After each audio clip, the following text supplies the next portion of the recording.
Classes के YouTube channel पर आपका स्वागत है। दोस्तों आज है 18 जनवरी और 18 जनवरी से रिलेटेड राजस्थान करंट अफेयर्स के जितने भी इंपॉर्टेंट क्वेश्चन है दोस्तों उसके ऊपर आज हम चर्चा करेंगे। तो देखिए स्टार्ट करते हैं आज की अपनी महत्वपूर्ण करंट की क्लास को। क्वेश्चन नंबर 1 देखिए, राजस्थान में आने वाले पर्यटकों के लिए एयर टैक्सी सर्विस को शुरू करने की घोषणा निम्न में से किसने की है? टीकाराम जिजुली ने, राजेंद्र राठौड़ ने, धर्मेंद्र राठौड़ ने, कलराज मिश्रा ने। तो देखिए क्वेश्चन नंबर 1 का सही आंसर है दोस्तों धर्मेंद्र जी राठौड़ ने राजस्थान में आने वाले पर्यटकों के लिए क्या की है दोस्तों? तो एयर टैक्सी हेलीकॉप्टर की सुविधा की शुरुआत की है, जिससे कि आने वाले पर्यटन अब क्या करेंगे दोस्तों, हेलीकॉप्टर से पर्यटक स्थलों का लुत्फ उठा सकेंगे। देखिए राजस्थान पर्यटन विकास निगम के अध्यक्ष श्री धर्मेंद्र राठौड़ ने कहा है कि जल्द ही राजस्थान में एयर टैक्सी सर्विस की शुरुआत की जाएगी तथा इससे राजस्थान में आने वाले टूरिस्ट प्रमुख पर्यटन स्थलों पर हेलीकॉप्टर के माध्यम से यात्रा कर सकेंगे और प्रमुख पर्यटन स्थलों पर घूमकर अपनी यात्रा का लुत्फ उठा सकेंगे। इस हेलीकॉप्टर के रूट में उदयपुर, सवाई माधोपुर, जयपुर और पुष्कर दोस्तों कहाँ पड़ता है? अजमेर में पड़ता है। पुष्कर कहाँ पड़ता है दोस्तों? अजमेर में पड़ता है। पुष्कर समेत राजस्थान के प्रमुख पर्यटन स्थलों को क्या किया गया है दोस्तों, इसमें शामिल किया गया है। राजस्थान पर्यटन विकास निगम की तरफ से जल्द ही पैकेज टूर बनाया जाएगा और इन टूर में जयपुर के साथ साथ राजस्थान के प्रमुख पर्यटन स्थल और शहरों को शामिल किया जाएगा और इसके लिए आरटीडीसी टैक्सी सर्विस की शुरू की जाएगी। क्या की जाएगी दोस्तों? आरटीडीसी टैक्सी सर्विस शुरू की जाएगी। क्या? आरटीडीसी टैक्सी सर्विस शुरू की जाएगी। दोस्तों जो सैलानी अब राजस्थान आएंगे वो क्या करेंगे, हेलीकॉप्टर से घूम के अपनी पर्यटन का और घुमाई का मजा लेंगे। कहाँ से? हेलीकॉप्टर से हवा में। देखिए क्वेश्चन नंबर 2, हाल ही में वर्ष 2023 के लिए 8वां महाकवि कन्हैयालाल सेठिया पुरस्कार निम्न में से किसको दिया गया है या नवाजा गया है? रोशन अली को, के सच्चिदानंदन को, रंजीत होसकोटे को और अमित कुमार शर्मा को। तो दोस्तों के सच्चिदानंदन को क्या दिया गया है?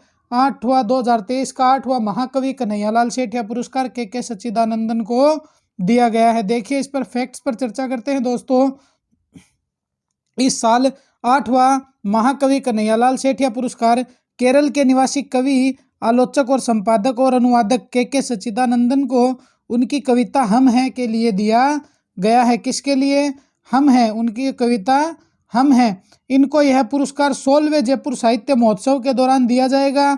इसके अलावा सच्चिदानंदन को 2012 में उनकी काव्य संग्रह मारुन्नुवेचा वास्तुकल के लिए साहित्य अकादमी पुरस्कार भी दिया जा चुका है। सच्चिदानंदन के नाटक और यात्रा वृत्तांतों के अलावा 21 कविता संग्रह, विश्व कविता पर 16 पुस्तकों का अनुवाद करने के साथ ही उन्होंने मलयालम और अंग्रेजी साहित्य में भी क्या किया है दोस्तों, आलोचना की है तथा 21 रचनाएं भी इन्होंने लिखी है।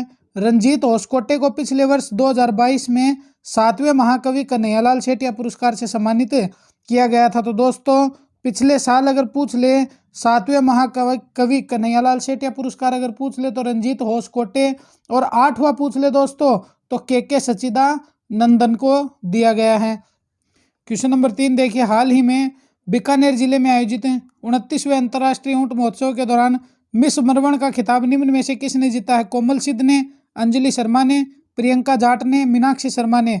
तो दोस्तों कोमल सिद्ध ने क्या जीता है? मिस मरवण का खिताब जीता है। बहुत ही इंपॉर्टेंट क्वेश्चन है दोस्तों, ध्यान से देखना, इंपॉर्टेंट इसके लगा ही लेना। देखिए 29वें अंतर्राष्ट्रीय ऊंट महोत्सव के दौरान कोमल सिद्ध ने मिस मरवण का खिताब जीता है तथा हसीता मारो कौन है दोस्तों? हसीता मारो इसमें उप विजेता रही है और इसी तरह रविंद्र जोशी मिस्टर बिकाना चुने गए हैं।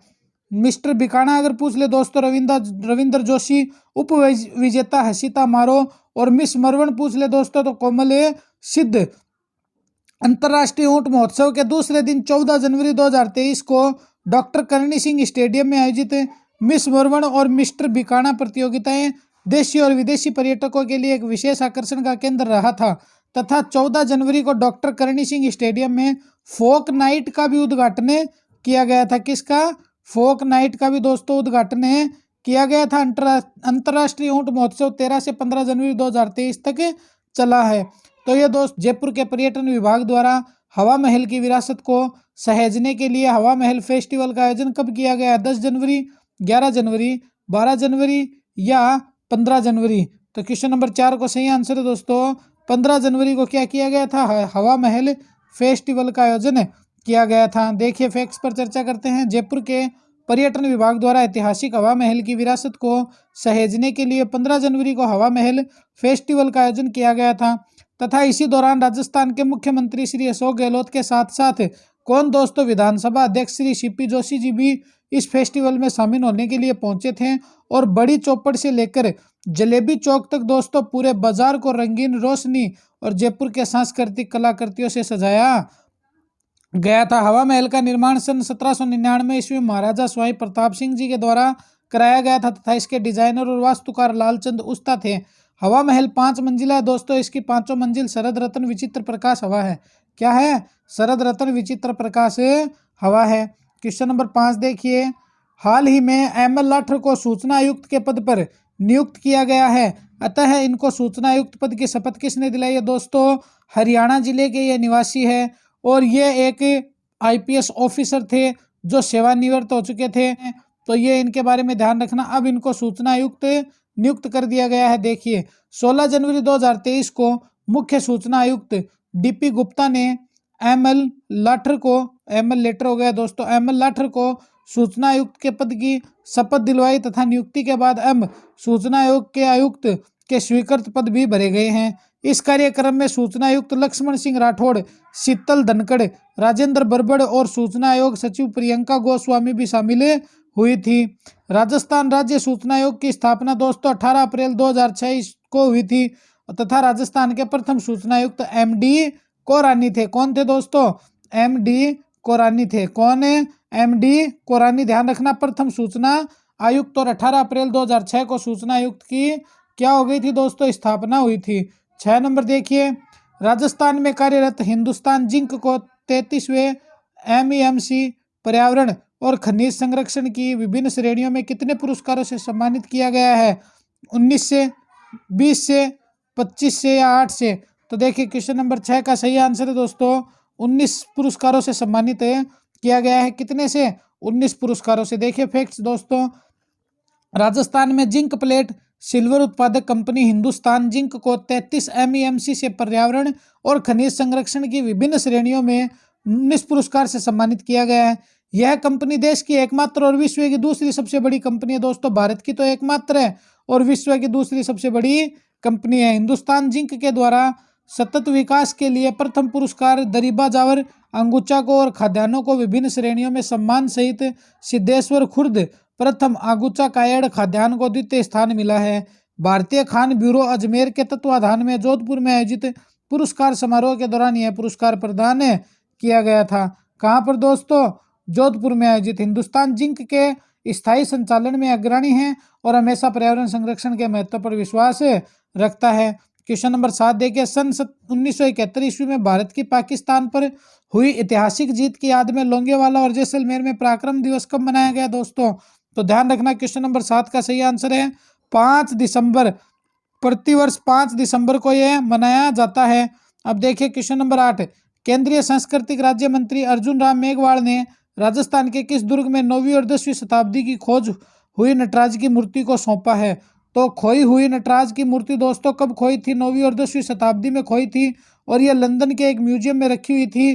कड़े संघर्षों के बाद भारत सरकार को यह मूर्ति मिल गई है और अब भारत सरकार ने क्या हुआ, वापस चित्तौड़गढ़ के किले में यह मूर्ति लगवाने का फैसला लिया है और सांस्कृतिक केंद्रीय मंत्री अर्जुन मेघवाल जी क्या हुए, इस मूर्ति को हमें सौंप दिया है। देखिए दोस्तों फैक्ट्स देखते हैं इसके।